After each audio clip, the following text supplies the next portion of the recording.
Haut niveau.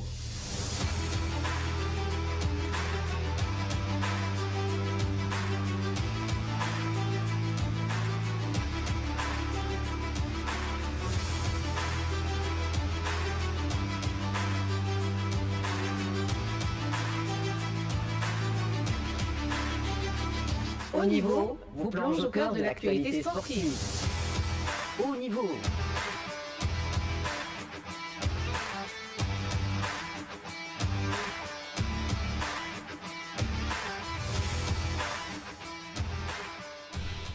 Au niveau, ça se poursuit, c'est la reprise, on revient au studio 1 de RTCI avec Monji Ben Brahim, Radi Ben Ali et Mourad Dayari.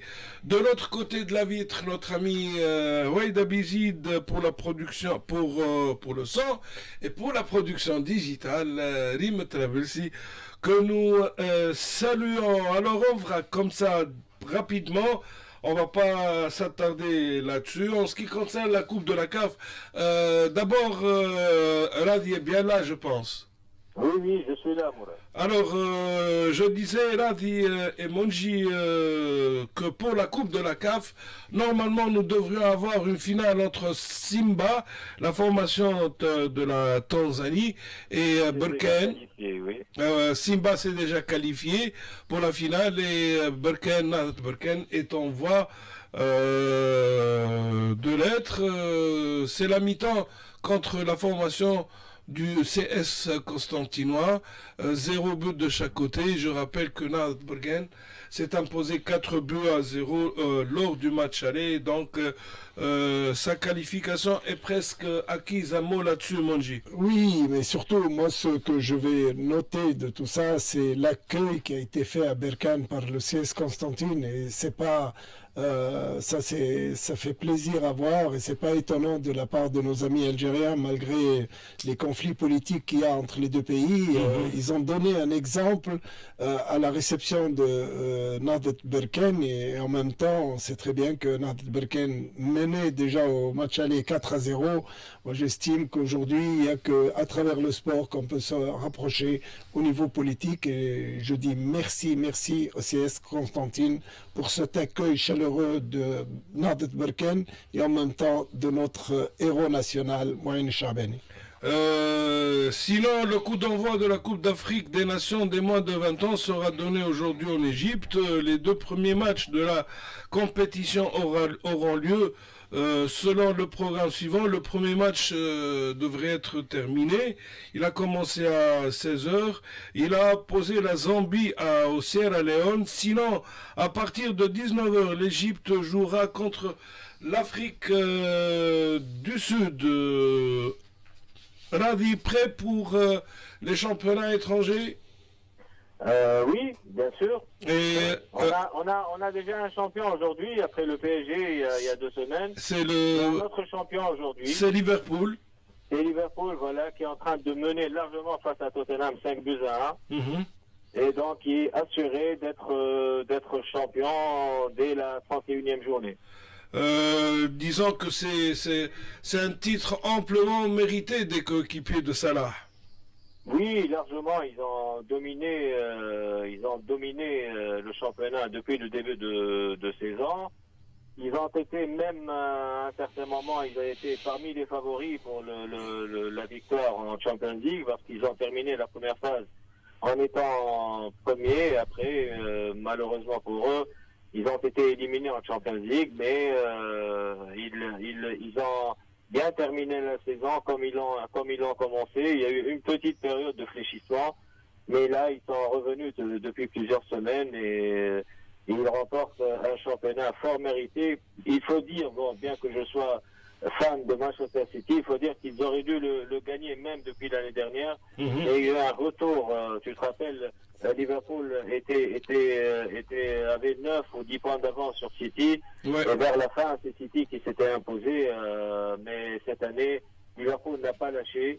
Et un titre amplement mérité, avec un Salah qui a battu tous les records. Il a marqué le 4e but aujourd'hui. Exactement, qui a marqué le 4e but et qui a donné, comme à son habitude, des passes décisives. C'est le joueur le plus prolifique qui a participé, je ne sais pas dans combien de buts, mais il a battu un record en totalisant le nombre de buts et le nombre de passes décisifs donnés. Donc c'est l'une des meilleures, c'est pas l'une des meilleures, c'est la meilleure saison de Mohamed Salah depuis Mohamed Salah qui n'a pas cédé au pétrodollar, à la tentation d'aller rejoindre Ronaldo en Arabie Saoudite, qui a rempilé pour le football club de Liverpool. Oui, Mohamed Salah, je pense que c'est un choix familial aussi. Je pense que sa famille se plaît à Liverpool, que lui-même se plaît à Liverpool, et de plus, c'est un contrat qui est assez juteux à ce qu'on dit. Et en plus, il est adulé à Liverpool. Il est encore jeune pour l'Arabie Saoudite, je pense, relativement. Quel âge il a? Il peut y aller même plus tard, dans une ou deux saisons, il pourra aller terminer peut-être sa carrière en Arabie Saoudite. Mais vraiment, c'est un joueur qui force le respect, il faut le dire. Sinon, avant de revenir au studio avec Monji, cela devrait te faire plaisir. Manchester City joue et est en train de s'imposer. Oui, il joue la cape et est en train de mener 2-0 face à Nottingham. Déjà hier, Crystal Palace a battu Aston Villa 3-0, c'était une surprise, il faut le dire, parce qu'Aston Villa, c'est l'équipe qui a été éliminée in extremis par le PSG en Champions League, donc c'est une très belle équipe, mais qui a été battue par Crystal Palace 3-0. Et là, il reste une dizaine de minutes, City qui mène et qui domine. J'espère qu'il y aura une finale Manchester City à Crystal Palace, et peut-être que City aura l'occasion de sauver sa saison, aussi bien en se qualifiant à la Champions League qu'en remportant cette coupe. Disons, Monji, que la période difficile de Manchester City est loin derrière, je pense. Elle est loin, mais c'était attendu par rapport à même lui-même, Guardiola l'avait dit et prédit, dans la mesure où c'est un entraîneur très très exigeant, et on a vu que ça n'a pas marché avec lui au Bayern Munich, malgré que c'était son rêve d'entraîner le Bayern. Et c'est ça la communication qui est incroyable entre Guardiola et ses joueurs, et malgré ses exigences. Mais aujourd'hui, battre Nottingham Forest, c'est une des équipes les plus performantes du championnat d'Angleterre. Ouais. Ils ont été surprenants aujourd'hui. Il n'y a pas Nottingham Forest est 6e ou 5e au classement général. Donc avec 60 points. Donc, et City risque elle occupe la première moitié du tableau. Et City risque aussi de passer devant Newcastle et finir peut-être derrière Arsenal en troisième position. J'espère, je ne sais pas si on a quelque chose d'autre à dire à propos de la Premier League. Je rappelle que c'était la 34e journée, Radi. Oui, c'est en jeu la 34e journée. Donc pour Liverpool, c'est terminé. Il y a Arsenal qui est deuxième, 67 points. Newcastle, c'est le troisième, 62. City, 61. Ça va être très dur parce qu'il y a 5 équipes qui se qualifient en Champions League. Et ça va être très dur entre Newcastle, City, Chelsea, Nottingham et même Aston Villa. Donc, voilà, absolument, Aston Villa qui est 7e avec 57 points, à 3 points de Chelsea et de Nottingham Forest. Nottingham qui a un match en moins à jouer, donc Nottingham pourrait passer 3e devant Newcastle et City, mais ça va être très serré jusqu'à la fin.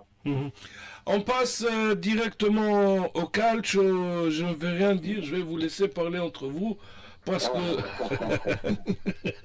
rien ne va plus, on va dire rien. Bah oui, après avoir... Mourad, ton équipe, l'équipe chère à ton cœur, comme on dit. L'Inter qui a été éliminé en Coupe d'Italie en milieu de semaine par... 3-0, et c'était l'Inter qui recevait, après avoir fait match nul, 0 but de chaque côté, à l'aller. Voilà, on pensait que c'était... ça allait être quand même facile, plus ou moins facile, parce que c'est jamais facile. On se rappelle de la finale de la Supercoupe où on pensait l'Inter favori, c'est le Milan qui s'était imposé en finale. Et là, l'Inter, après être éliminé en Coupe, elle a été battue aujourd'hui à domicile face à la Rome 1-0. Et donc, Napoli qui joue tout à l'heure à 19h45, si Napoli battait le Torino, Napoli aura 3 points d'avance sur l'Inter. Autant dire que ça va être très difficile pour l'Inter de revenir. Mais je ne sais pas ce qui s'est passé au niveau de l'Inter, qui ne va pas bien. Et j'espère qu'il restera comme ça. Désolé, Mourad, pour ça, parce qu'il y aura un certain Barcelone Inter de Milan. Je ne sais pas. Peut-être. Tout à l'heure, on parlait, moi et Monji, à propos de la Roma qui a battu l'Inter. Il est entraîné par un certain Ranieri, à qui on a proposé de rempiler pour une nouvelle année. Et tout ce qu'il a trouvé à dire, c'est que une année supplémentaire avec l'AS Rome, avec lui à sa tête, serait une année perdue pour la squadra giallorossa. C'est pour vous donner ou vous dire combien le monsieur est humble, modeste, et c'est qu'il a dit lui-même que l'avenir de la Roma, ce n'est pas lui. C'est extraordinaire et je ne sais pas si on peut dire l'adage, mais c'est de se faire regretter que regretter de rester. C'est ça qui est extraordinaire. Et ça, c'est rare de voir ça.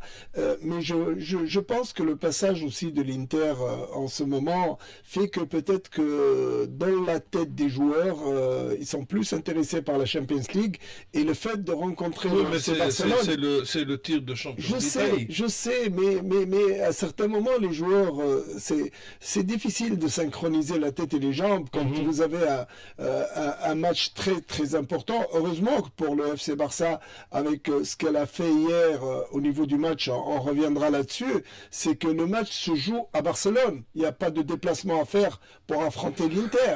Mais ça ne sera pas facile non plus pour le FC Barcelone. Mais en même temps, pardon ?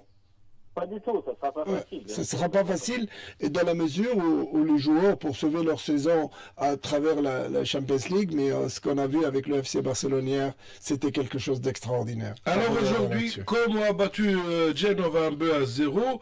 En déplacement, le Milan AC a battu Venezia 2-0. À domicile, Fiorentina a battu Empoli 2-1. Et puis, victoire en déplacement à San Siro de la Roma contre l'Inter.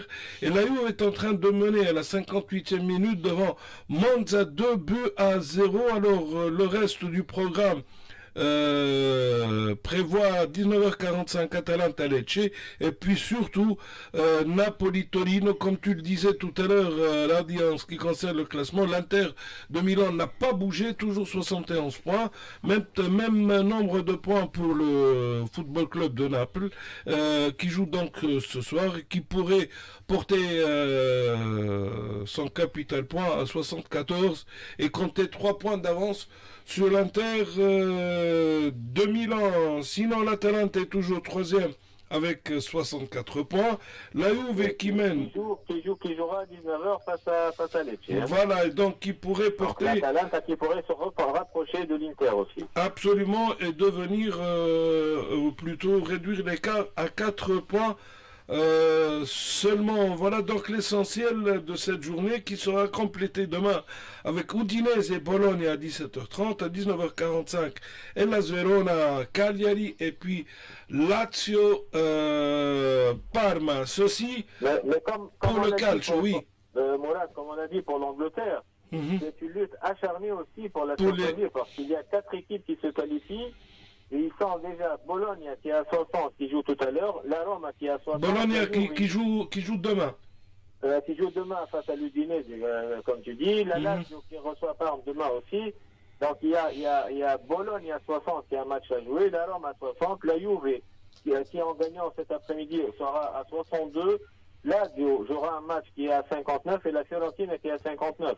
Donc il y a 5 équipes en un ou 2 points qui vont jouer pour une place qualificative à la Champions League. Ça va être très dur. Disons que jusqu'à la 8e place, tous les clubs sont concernés par la Champions League. C'est la Fiorentina, la Lazio, la Roma, Bologne, Juve et Atalanta qui est un peu à l'abri.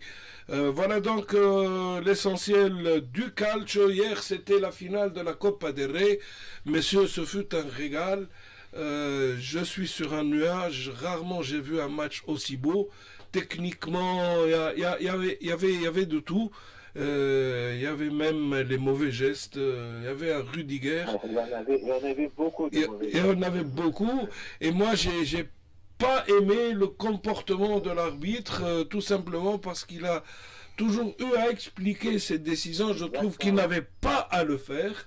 Il pouvait le faire une fois. Oui, même à la mi-temps, dans le couloir, il était en train d'expliquer pourquoi il a sifflé ceci et non pas cela. Moi, j'ai regardé, je me rappelle du Portugais Louis Godino que nous avons eu le plaisir de voir 2 à 3 fois à Tunis. De temps à autre, il parle avec les joueurs, il explique pourquoi il a pris telle ou telle décision, mais il le fait pas, tout le long du match. Je ne vois pas pourquoi il explique s'il a pris la décision. Voilà, il faut le dire, parce que tout ce qui s'est passé en milieu de semaine, voilà. Une émission, parce que le Real TV... Ils ont mis la pression, voilà. Voilà, à chaque fois, ils publient des vidéos en parlant de l'arbitre qui a arbitré en cours de semaine, ils mettent la pression, et après il y a eu un point de presse organisé par cet arbitre. Il a éclaté en sanglots parce qu'il a dit que c'est difficile pour lui d'expliquer à son fils que son père est honnête. Et il a éclaté en sanglots. Donc pour moi je pense qu'après cette conférence de presse, je pense qu'il fallait changer cet arbitre parce qu'il avait subi la pression et on a vu lors de ce match qu'il y avait peur de sortir des cartons rouges parce qu'il y avait Tchouaméni qui méritait un rouge dès le départ. Il y avait un penalty, une main qui n'a pas été sifflée pour Barcelone. Il y avait même un autre penalty qui n'a pas été sifflé. À la fin, pour Ferran Torres, il était clair aussi. Après, il a sifflé un penalty, mais qui a été annulé par la VAR. Il est revenu pour donner un carton jaune à la fin pour simulation, alors qu'il n'avait pas simulé. Donc, parce qu'il y a eu une petite poussette. Il peut ne pas siffler penalty, mais il n'avait pas à donner un carton jaune. Mais après, ce qu'on a vu, que ce sont les joueurs du Real qui se sont révoltés contre cet arbitre, peut-être influencés par tout ce qui s'est passé en cours de semaine. Et comme tu dis, on avait la très mauvaise réaction de Rudiger à la fin, qui a été exclu. Bon, il était à l'extérieur, mais il a été exclu parce qu'il a fait une tentative d'agression. J'ai lu qu'il risque jusqu'à 14 matchs de suspension. Exactement, parce qu'il a frappé l'arbitre avec un glaçon.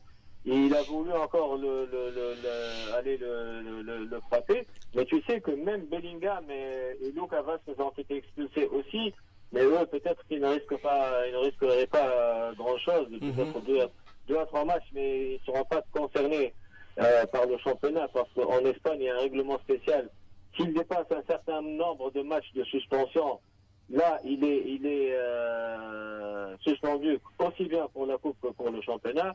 S'il ne dépasse pas, je pense, 4 matchs, là, ils seront suspendus juste pour la Coupe. Donc, mais Rudiger risque gros et la saison risque d'être terminée pour même sa carrière au Real Madrid, parce que c'est un comportement inadmissible de ce qu'il a fait. Et moi j'estime aujourd'hui, c'est pas sa première. Quand il a été sélectionné au dernier match avec l'équipe d'Allemagne, il y a eu une bagarre générale avec des coups de poing avec l'avant-centre de l'équipe d'Allemagne. Pour vous dire que sa carrière risque d'être terminée au Real Madrid. Moi, ce que je trouve inadmissible, c'est que je pense qu'il a pris sa décision d'arbitrer ce match, l'arbitre, parce qu'avec ce qui s'est passé, comme tu en avais parlé au niveau de la conférence de presse, il aurait pu se retirer. Mais je pense qu'ils lui ont demandé son avis pour justement prouver que tout ce qui a été dit, donc moi j'estime qu'aujourd'hui, le Real Madrid, ce qui se passe avant ce Classico est dû à la réaction du Real Madrid pour faire oublier, pour cacher leurs faiblesses, pour cacher leurs problèmes. On était les premiers à le dire, que l'arrivée de Mbappé, avant de même de jouer le premier match ici sur le plateau, on avait dit j'espère que Mbappé ne doit pas être un fiasco. Aujourd'hui, on a vu le comportement d'Mbappé hier. Si un joueur est blessé, il n'est pas à 100%, il marque un but de cette manière-là, et après, il fête ce but en prenant des risques. Sprint de quelqu'un qui se porte très bien. En prenant des risques au niveau de sa façon voilà, moi j'estime aujourd'hui, c'est que le FC Barcelone a donné une leçon au Real Madrid, dans la mesure où 12 joueurs qui jouaient au FC Barcelone hier faisaient partie du centre de formation du FC Barcelone.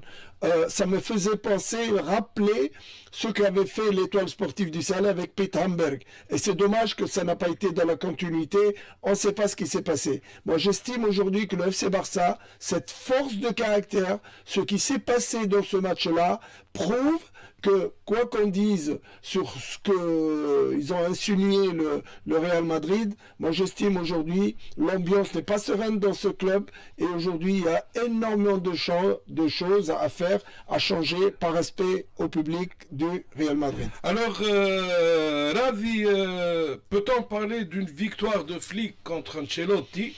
Flick qui, quand il était entraîneur du Bayern Munich, a infligé un 8-2 ou un 8-1 au Football Club de Barcelone. Il était entraîneur provisoire. Il était entraîneur provisoire pour empiler.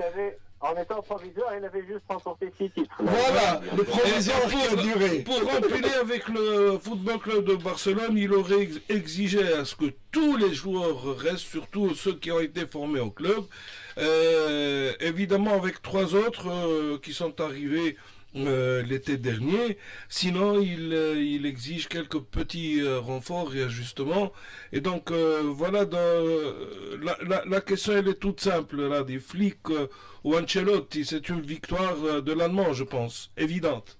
Oui, il faut dire qu'ils ont joué 3 matchs cette année. Les 3 matchs ont été remportés par Barcelone. Il y a eu un 4-0, il y a eu un 5-2 en championnat. Sur des scores fleuves, hein. Voilà, hier la première mi-temps, c'était une domination écrasante de Barcelone. La deuxième mi-temps, c'était mieux justement avec la rentrée de Mbappé, qui a marqué, qui a égalisé sur un coup franc direct et puis un but de Tchouaméni. Mais bon, c'est vrai que cette équipe de Barcelone est complètement métamorphosée. Elle a eu un petit passage à vide parce qu'à un certain moment, Barcelone était leader et après il y a eu une baisse de régime. Il y a eu des défaites à domicile contre des équipes de second tableau et le Real a eu 7 points d'avance sur Barcelone. On pensait que le championnat était fini et là le mois de février, si je me rappelle bien, a été fatidique pour l'équipe du Real qui a perdu et fait des matchs nuls. Qui a perdu deux matchs et fait match nul, je crois, et qui a vu cette avance fendre d'une journée à une autre. Maintenant, ils sont à 4 points. Il y a encore deux autres défis pour Barcelone, qui joue la Champions League et qui joue la Liga. Donc, il va falloir ne pas baisser les bras, ne pas trop fêter cette coupe et se replonger dès aujourd'hui dans la préparation aussi bien de cette demi-finale de Champions League que pour les prochains matchs de championnat, parce qu'on sait qu'il y aura aussi un autre match Barcelone Real de Madrid à Barcelone le 11 mai, je crois. Et là, ce sera peut-être une finale de championnat. Malgré l'absence de Lewandowski et malgré la petite prestation de Rafinha. Faut pas oublier. Moi, j'estime que vraiment le Barça hier, c'était un plaisir à voir avec ces gamins. Oui. C'est vrai, mais il faut dire que Ferran Torres a très bien ouais. Il a été d'ailleurs élu homme du match, MVP du match hier. Il a marqué un but. Bon, il faut dire grâce à une très belle passe de Lamine Yamal qui a donné 2 passes décisives. L'extérieur du pied. Pour Pedri qui ne cesse de nous éblouir d'une semaine à une autre. Il a marqué un but magnifique sur une passe en retrait de Lamine Yamal et Lamine qui donne cette balle d'égalisation à Ferran Torres. Lamine qui tire sa force, aidé par une faute aussi de Courtois qui était sorti un peu à l'aveuglette. Et Lamine Yamal qui tire sa force de la couleur de ses cheveux. Il ne faut pas oublier aussi une chose. Ça lui va pas beaucoup, je crois. Radi, tu sais que il a fait déjà un heureux c'est Luis Enrique. Il est le mari de la fille de Luis Enrique. Et ce qui est extraordinaire, quand il devait le convoquer, un journaliste, il a dit, vous allez convoquer Ferran Torres? Il a dit, bien sûr, sinon ma fille va être fâchée. Ah ben voilà. Là, c'était donc l'essentiel pour cette finale de la Coupe du Roi. Juste une petite parenthèse, si Oui, tu permets, Mourad. bien sûr. Parce on parle de Barcelone. Eh ben, aujourd'hui, les filles du FC Barcelone se sont qualifiées pour la 5e fois d'affilée à la finale de la Champions League. Ils ont battu à l'aller à domicile l'équipe de Chelsea 4-1 et ils sont allés les battre cet après-midi à Chelsea 4-1 aussi. Elles sont tenantes du titre et elles se qualifient pour la 5e année consécutive en finale de la Champions League. Devant 60 000 spectateurs.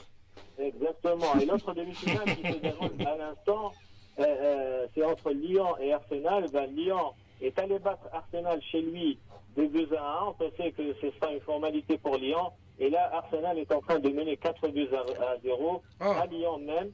Et donc, il risquerait d'y avoir une finale Barcelone-Arsenal en finale de la Champions League. Et Lyon, la propriétaire de cette équipe de Lyon, c'est une dame qui vient de Chine. C'est pour vous dire que des investisseurs, il y en a. Si on trouve un programme, et c'est ça que je trouve extraordinaire, il faut que ces portes soient ouvertes.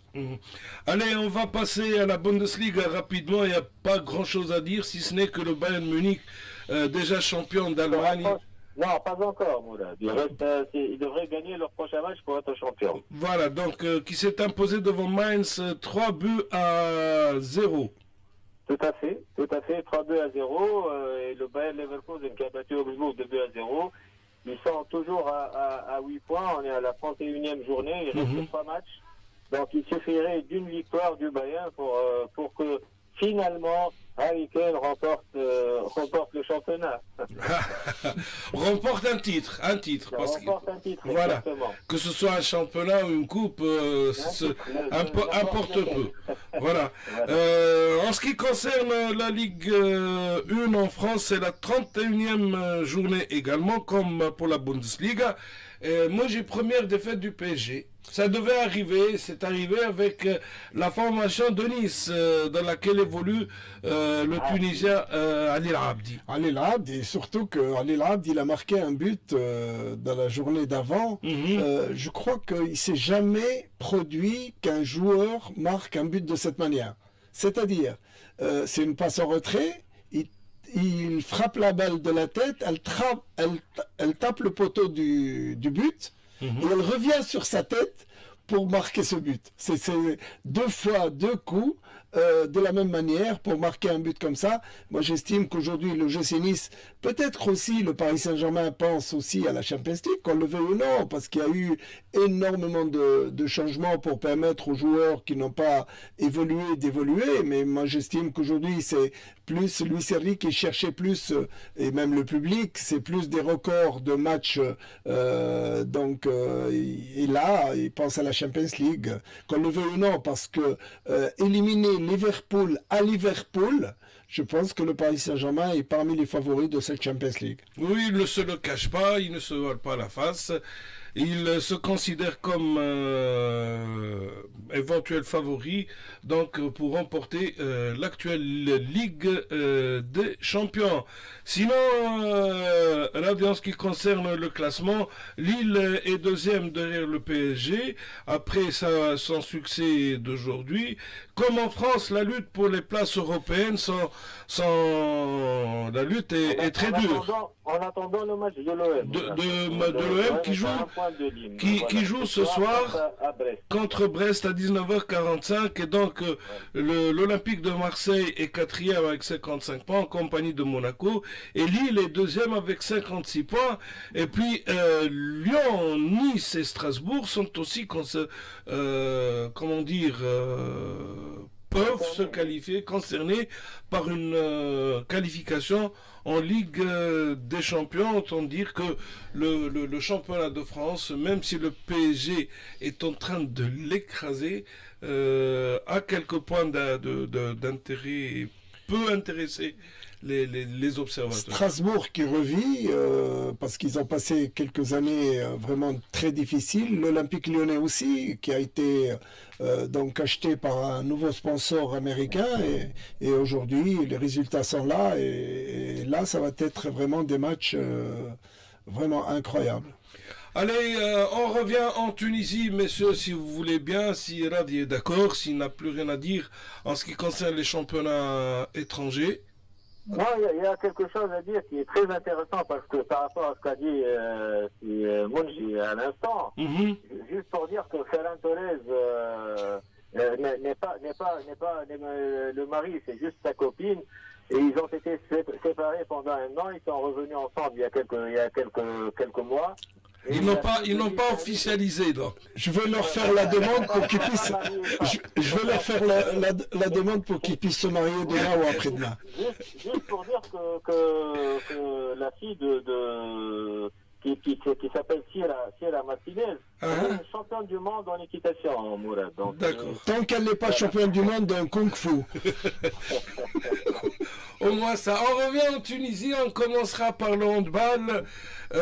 Pourquoi le handball? Parce que ce qu'on a pu voir hier à Sousse fait plaisir entre l'Espérance et l'Étoile du Sahel. Malgré l'enjeu, malgré la victoire de l'Espérance dans la salle olympique de Sousse, devant l'Étoile, 29-27, on a vu les joueurs se congratuler, se serrer la main. On a vu l'entraîneur de l'Étoile aller saluer tout le banc de l'Espérance avant le match. On n'a pas vu les joueurs des deux camps contester contre les décisions arbitrales, même si des fois il y avait des choses à dire. Et c'est ce qu'il faut retenir là, de cette finale aller. D'abord, techniquement, c'était un très beau match de handball entre les deux équipes. C'était un match l'Espérance avait mené 16-10 à la mi-temps et après l'Étoile est revenue. Elle est revenue même à 28-27. Elle a eu 2 attaques consécutives qui ont été... Il y a eu les arbitres ont sifflé 2 passages en force contre l'Étoile, donc qui aurait pu égaliser à la fin du match.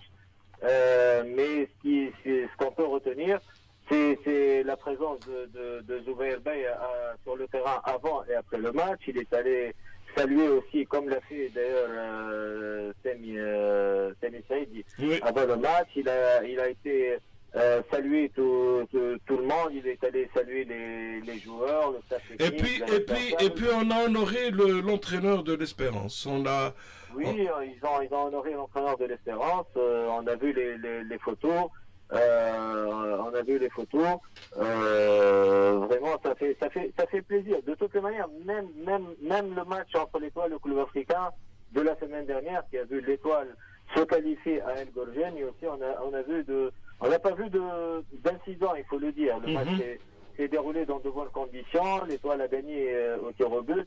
Et à la fin, il n'y a pas eu d'incident, il n'y a pas eu d'arrêt de match et d'expulsion à cause de chants obscènes ou de jets de pétards ou quelque chose comme ça a été le cas à Sousse pour le match Étoile-Espérance. Et c'est ça ce qu'il faut retenir, à mon avis. On peut gagner, on peut bien jouer tout en restant correct. Je ne vois pas. On a vu hier, malgré tout ce qui s'est passé en Copa del Rey, après tout ce qui s'est passé courant toute la semaine, il n'y a pas eu d'incident dans les gradins, il n'y a rien eu, c'était un spectacle magnifique. Donc voilà, on peut jouer au football, on peut jouer au handball, au basket, au volleyball, sans pour autant chercher la petite bête et chercher à se montrer pour montrer que peut-être on aime le club plus que les autres parce qu'on essaie de faire de se disputer avec tel joueur ou tel responsable. Avec voilà, je pense qu'ils ont donné une bonne leçon hier et le sport c'est avant tout ça.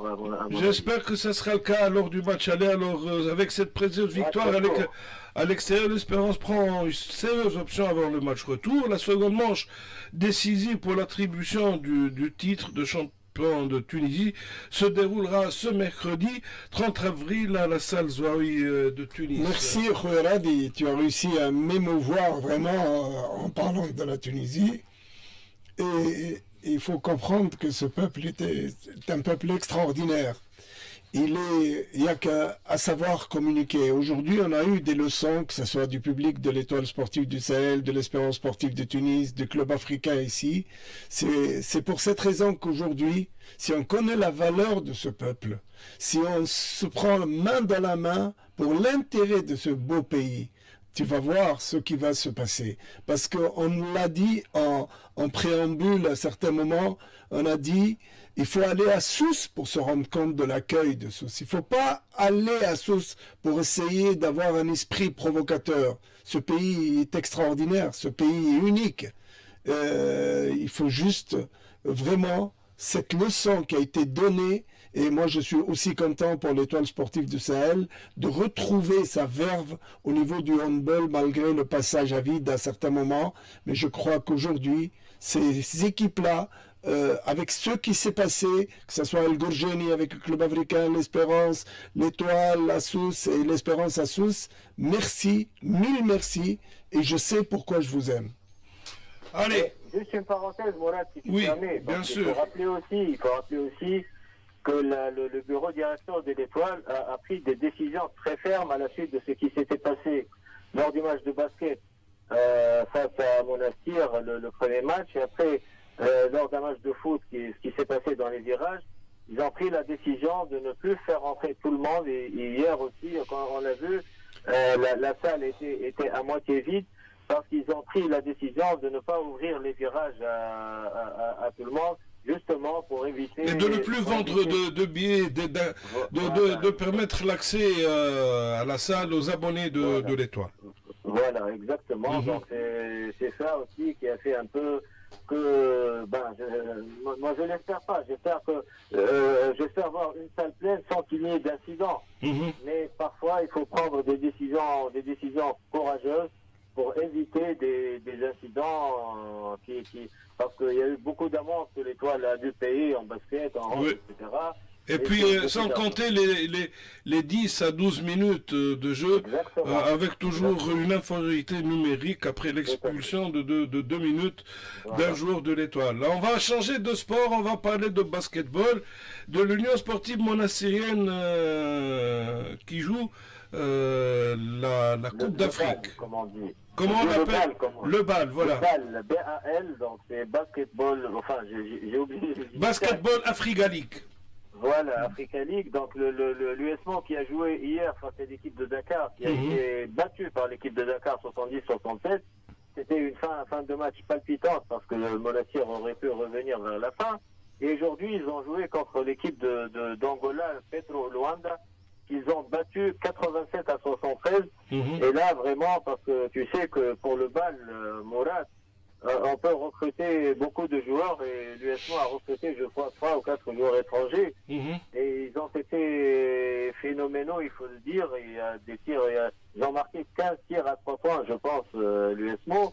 Donc un très beau match de basket et l'USMO... et donc l'USMO qui a ses chances intactes de qualification, d'aller le plus loin possible dans cette compétition. Avec cette victoire, oui. Surtout avec cette victoire parce que face à l'équipe de Petro Luanda. Ça pour le basketball. En ce qui concerne le volleyball, l'Espérance est qualifiée pour les demi-finales du championnat d'Afrique des clubs de 2025. La formation espérantiste a battu ce dimanche en quart de finale la formation algérienne du Wydad de Tlemcen par 3-7-0, 25-15, 25-16 et 25-21. Et l'Espérance jouera en demi-finale contre qui, Radi? Je ne sais pas encore, mais... Contre l'Ali d'Égypte. Voilà, donc c'est le match, c'est bizarre, pourquoi Ali est classé deuxième de sa poule, comment ça... Je sais pas exactement. Dans le même tableau. Voilà. Moi je me fie à notre ami et collègue Abdelmajid Mouslah, qui a mis sur sa page, parce que moi je n'ai pas encore eu de la confirmation de ce résultat. Il a mis que l'Espérance jouera en demi-finale de la Coupe d'Afrique des clubs champions contre l'Ali d'Égypte. Donc c'est à vérifier. Oui, lors de la première phase, l'Espérance a gagné ses 5 matchs. Puis en huitième de finale, il a battu l'équipe de Castel d'Algérie 3-7-0. Et elle vient de battre aussi, comme tu dis, Tlemcen 3-7-0. Donc l'Espérance est bien partie. Maintenant, quel est le niveau de cette équipe de l'Ahli.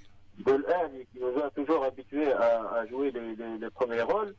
Ça fait longtemps que l'Espérance n'a pas participé à une compétition africaine, et donc j'espère que cette fois-ci ce serait la bonne. Donc voilà, l'Espérance, l'Ahli a battu le club Espoir du Congo 3-7-1, donc il y a eu un set 27-25 pour l'équipe du Congo, 25-27, 25-22, 25-11. Donc ça ne semble pas être une équipe insurmontable. Donc et l'Espérance a tous les moyens pour battre cette équipe de l'Ahli et pourquoi pas de remporter cette Coupe d'Afrique de volleyball. D'accord, on espère, on croise les doigts pour la formation sang et or. Il y a Moslahi Ahmed Boussek aussi, qui a une page très riche qui concerne le volleyball et que je salue, c'est Ahmed Boussek, qui est un ancien secrétaire. C'était la cheville ouvrière de la Fédération tunisienne de volleyball. La Fédération de volleyball, et qui continue de publier des choses très intéressantes sur sa page Facebook. Personnellement, chaque fois que j'ai besoin d'une information, c'est Ahmed Boussek que j'appelle. Donc voilà. Monji, le volleyball à la Marseille, il est comment? Oui, c'est dommage parce que le volleyball à la Marseille, moi j'estime que cette section a été négligée dans la mesure où quand on voit la salle quand il pleut, on a l'impression qu'on est plus dans un lieu aquatique que sur un terrain de volleyball, et c'est ça qui fait mal au cœur parce que au niveau du volleyball à la Marseille, on connaît tous les joueurs qu'il y a, et moi je félicite énormément les personnes qui s'occupent de ces sections de volleyball, des enfants, des filles, des garçons, et la Marseille a passé à côté cette année pour pouvoir faire vraiment quelque chose d'extraordinaire au niveau du play-off, mais malheureusement le manque de moyens, les salles, c'est pas souvent disponible pour pouvoir, parce qu'il y a tellement, je sais pas ce qui se passe au niveau de la section de volleyball. Moi j'estime aussi, il y a aussi un travail fantastique par Chedia, qui est la responsable du handball,